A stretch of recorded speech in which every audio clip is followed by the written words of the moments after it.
Baik, kita masuk ke materi selanjutnya di mata kuliah pengantar bisnis ya. Kali ini kita akan membahas tentang analisis SWOT. Saya kira beberapa dari kalian mungkin sudah tahu ya analisis SWOT itu seperti apa, terutama untuk teman-teman mahasiswa yang mungkin dari sosial, tadinya dari sosial SMA-nya ya. Juga suka dengan buku bacaan ekonomi, bacaan strategi, implementasi strategi bisnis dan lain sebagainya. Saya kira sudah cukup paham lah tentang analisis SWOT. Saya akan membahas singkat saja tentang analisis SWOT ya.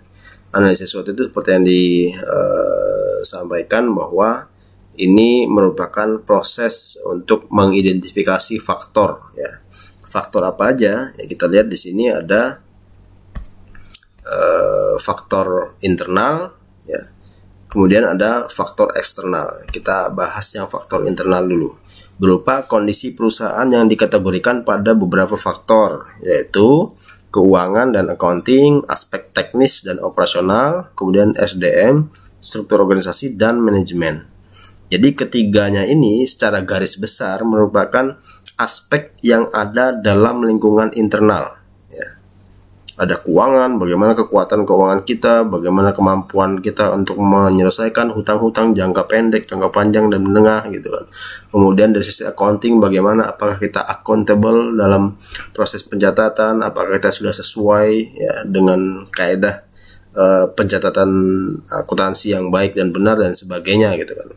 Aspek teknis misalnya bagaimana proses produksi ya, operasional dan lain sebagainya itu bisa berjalan dengan baik atau tidak gitu kan. Apakah kita memiliki keunggulan dalam hal produk, dalam hal pencapaian target produksi yang baik dan lain sebagainya gitu kan. Semuanya berkaitan sama aspek teknis dan operasional.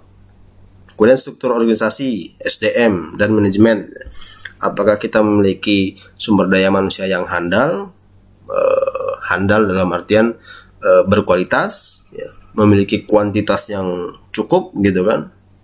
Kemudian apakah manajemen kita itu bisa dikatakan sebagai manajemen yang baik ya, dilihat dari sistem yang berlaku di sana, prosedurnya seperti apa, apakah sudah diterapkan dengan baik sesuai dengan teori-teori manajerial yang sudah kita bahas gitu kan. Itu yang berkaitan dengan aspek internal perusahaan ya. Kemudian yang berikutnya aspek eksternal. Ada kompetitor, ada supplier, ada teknologi, kemudian konsumen dan lingkungan sosial politik dan peraturan pemerintah. Ya. Kompetitor, bagaimana kompetitor kita? Apakah mereka lebih baik dari kita dalam hal segmentasi pasar atau market share-nya gitu kan? Seperti yang kita bahas di video sebelumnya. Gitu kan. Kemudian apakah supplier kita ini komitmen untuk menyediakan bahan baku yang kita butuhkan secara kontinu atau tidak, atau mungkin dia memilih untuk tidak terikat sehingga dia bisa menjual bahan baku itu kepada siapapun yang memberikan penawaran yang tinggi dan lain sebagainya gitu kan. Kemudian dari sisi teknologi misalnya apakah perusahaan kita dikategorikan sebagai pengguna teknologi yang militan misalnya. Militan dalam artian ketika muncul teknologi baru kita update dan kita implementasikan dalam proses produksi, pemasaran, proses pemberian informasi kepada konsumen atau tidak, atau justru sebaliknya gitu. Kemudian dari sisi konsumen misalnya, apakah kita memiliki kedekatan dengan konsumen, apakah konsumen kita loyal atau tidak kepada kita, seberapa banyak konsumen kita, kemudian apakah dari sekian banyak konsumen itu lebih banyak yang tingkat loyalitasnya tinggi atau intensitas pembelian produk kita itu seberapa sering dan lain sebagainya gitu kan. Kemudian lingkungan sosial politik dan peraturan pemerintah, apakah pro terhadap proses bisnis kita atau tidak gitu kan. Apakah peraturan pemerintah itu merupakan bagian yang tidak terpisahkan dari keberhasilan kita sebagai salah satu pelaku di industri tertentu misalnya ya. Semua itu berkaitan dengan lingkungan eksternal. Kalau kita gambarkan seperti ini ya. ada lingkungan umum, ada lingkungan internal ya. Umum itu eksternal gitu kan. Internalnya ada karyawan, budaya, manajemen gitu kan. Sementara kalau yang eksternalnya ada pelanggan, pesaing, pemasok, kemudian pasar tenaga kerja. Lebih eksternal lagi ini lingkungan umum, teknologi secara umum gitu kan, sosio budaya, ekonomi, hukum, politik, dan internasional ya. Oke, kemudian kita akan bahas tentang analisis SWOT. Ini dikatakan oleh Tejo Tripomo. Dia katakan bahwa SWOT adalah penilaian atau asesmen terhadap hasil identifikasi situasi untuk menentukan suatu kondisi yang bisa dikategorikan kekuatan, kelemahan, peluang, dan ancaman ya. Jadi SWOT itu kekuatan, kelemahan, peluang, serta ancaman. Strength, weaknesses, opportunity, dan threat ya. Kemudian kekuatan dan kelemahan adalah faktor yang terletak di perusahaan yang harus dievaluasi secara periodik ya.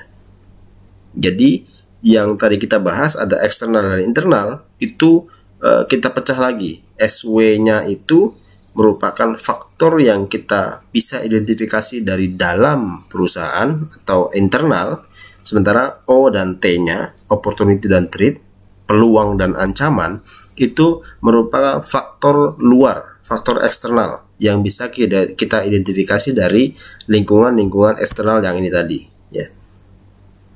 Jadi lingkungan eksternal itu bisa mendatangkan peluang, bisa mendatangkan ancaman. Sementara kalau lingkungan internal itu bisa memunculkan kekuatan kita ya, serta bisa juga memunculkan kelemahan ya.